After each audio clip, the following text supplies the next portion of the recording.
एक महाराज जी ने कथा में पूछ लिया स्वर्ग कौन कौन जाना चाहता है। सब ने हाथ उठा दिया महाराज जी के कहने पर। जितने बैठे थे सब। आगे 80 साल की बूढ़ी मां बैठी थी, उसने हाथ नहीं उठाया। महाराज जी ने 80 साल की बूढ़ी मां से पूछा, माता जी आप स्वर्ग जाना नहीं चाहती? माता जी बोली नहीं। क्यों? महाराज जी मैं स्वर्ग जाके क्या करूंगी? क्या करूंगी? अगर मेरी ये पड़ोसन सुधर जाए ना तो मेरा मोहल्ला वैसे ही स्वर्ग हो जाए। स्वर्ग हमारे नजदीक में, स्वर्ग हमारे घर में, स्वर्ग हमारे परिवार में, स्वर्ग हमारे अपने कुल के अंदर, अपने घर के अंदर, अपने परिवार में स्वर्ग समाया हुआ है। बस मीठी वाणी से स्वर्ग है, मीठे शब्दों से स्वर्ग है।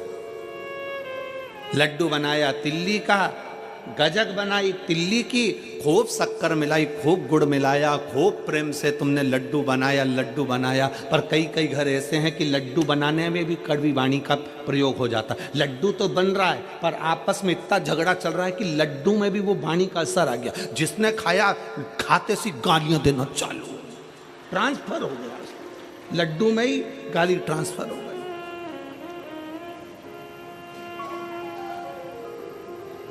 ये विचारों से होता है। एक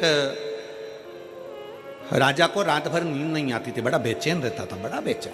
पूरी रात करमट बदलता रहता था राजा, पूरी रात। और राजा पूरी रात करमट बदलता। 20 दिन हो गए, 1 महीना हो गया, 1.5 महीना हो गया, 2 महीना हो गया, राजा करमट पे करमट बदलता, नींद नहीं आती, बेचैनी होती। राजा को सपने में लगता कि मेरे राजमहल में से पानी टपक रहा है, राजा को लगता कि कोई रो रहा है, राजा को लगता कि कोई अंदर से पुकार रहा है।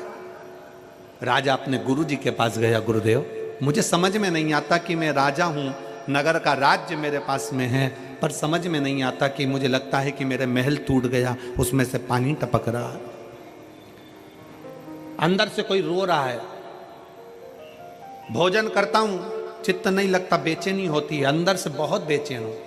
गुरुजी ने पूछा घर में सब ठीक तो हैं? हाँ राजघराने में तो सब ठीक है, पर मुझे ऐसा क्यों हो रहा है?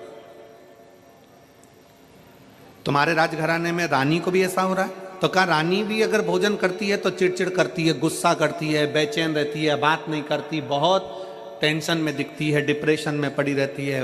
बच्चों के साथ भी यही प्रॉब्लम हो रहा है। महाराज गुरुजी आप बताओ क्या करें?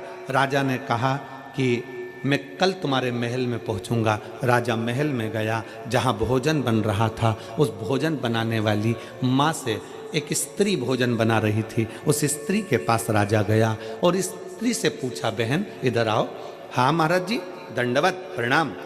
महाराज ने पूछा, ब्राह्मण देवता ने, गुरुजी ने पूछा स्त्री से, तुम्हारा घर कैसा है? अरे महाराज पूछो मती, बारिश आ रही है ना, बारिश में इतना टेंशन है मुझको, मेरे घर में जगह जगह से पानी टपकता रहता है, बर्तन लगा लगा कर आती हूँ, बच्चे बिलखते रहते हैं, रात भर मुझे नींद नहीं आती, मैं बेचैन रहती हूँ, अपने आप को बहुत कोसती हूँ कि कहाँ का जन्म ले लिया, परिवार भी मेरा ऐसे रोते रोते निकल रहा है। बस गुरु ने समझ लिया। गुरुजी ने राजा से कहा, एक काम करो, इस भोजन बनाने वाली का मकान बनवाओ, इस भोजन बनाने वाली का मकान बनवाओ, इस भोजन बनाने वाली के लिए व्यवस्था अच्छी कर दो, फिर देखते हैं क्या होता है। भोजन बनाने वाली का मकान बन गया, व्यवस्था अच्छी हो गई, बच्चों को कपड़े मिल गए, आभूषण मिल गए, भोजन मिल गया। अब भोजन बनाने वाली ने जब भोजन बनाना प्रारंभ करा, राजा उस दिन से खुश रहने लगा, रानी उस दिन से खुश रहने लगी। बड़े दोनों आपस में बैठते बातचीत करते, बड़े प्रसन्न दिखते, चेहरे पर रौनक आ गई, रंगत आ गई, डिप्रेशन समाप्त, नींद जो चिड़चिड़ापन था वो समाप्त हो गया, जो पूरी रात की नींद चली गई थी वो अच्छी से नींद आने लगी। गुरुजी से पूछा, गुरुदेव ऐसा क्या हुआ? हमने तो केवल भोजन बनाने वाली का मकान बनवाया, हमने तो केवल भोजन बनाने वाली का बच्चों के लिए व्यवस्था करी और हमारे को बेचैनी मिट गई। गुरुजी ने कहा, जो भोजन बना रही थी वो दिन भर टेंशन में रे रे कर आटा उसनती है, सब्जी काटती है, सब्जी बगाड़ती है, और इतना टेंशन लेकर उसने भोजन बनाया, वो टेंशन खाने के माध्यम से तेरे शरीर के अंदर चले गया और वो चिंता तुझे खाने लगी। वो सुखी हो गई, तू सुखी हो गया। हमारा घर हमारा स्वर्ग है, घर में बहू भोजन बनाने वाली, घर में काम करने वाला व्यक्ति, घर में रहने वाला व्यक्ति, हमें अपना घर ऐसा नहीं बनाना कि झाड़ू लगाने वाली आई वो पूरे मोहल्ले का टेंशन हमारे घर में छोड़कर चली गई, बर्तन वाली आई वो पूरे मोहल्ले का टेंशन हमारे घर में छोड़कर चली गई, वो सब्जी भोजन बनाने वाले आया हमारे घर में पूरा टेंशन देकर चले गया। भोजन बनाने वाले से भी बात करो तो ऐसी बात करना भैया प्रसन्न चित्त में भोजन बनाना, मुसद्दी लाल जैसे नहीं। आंख में से आंसू झड़ रहा है, चेहरा उतरा पड़ा है और आटा उसन रही है और अंदर से अपने आप को कोस रही है और वही रोटी किसी ने खाई है और उसका चित्त नहीं लग रहा। इसलिए शिव महापुराण की कथा कहती है घर की बहू, घर की बेटी, घर की माता, घर में रहने वाली जितनी माताएं, तुम्हारे घर में बर्तन मांजने वाले 50 आए, तुम्हारे घर में झाड़ू लगाने वाले 50 आए, तुम्हारे घर में काम करने वाले 50 आए, पर जब आटा उसना जाए, जब रोटी बनाई जाए तो घर की माँ, घर की बेटी, घर की बहू उसको प्रसन्न चित्त में बनाए तो रोटी खाने वाले अपने आप खाएंगे तो घर से क्लेश समाप्त हो जाएगा, चिड़चिड़पन समाप्त हो जाएगा, डिप्रेशन समाप्त हो जाएगा।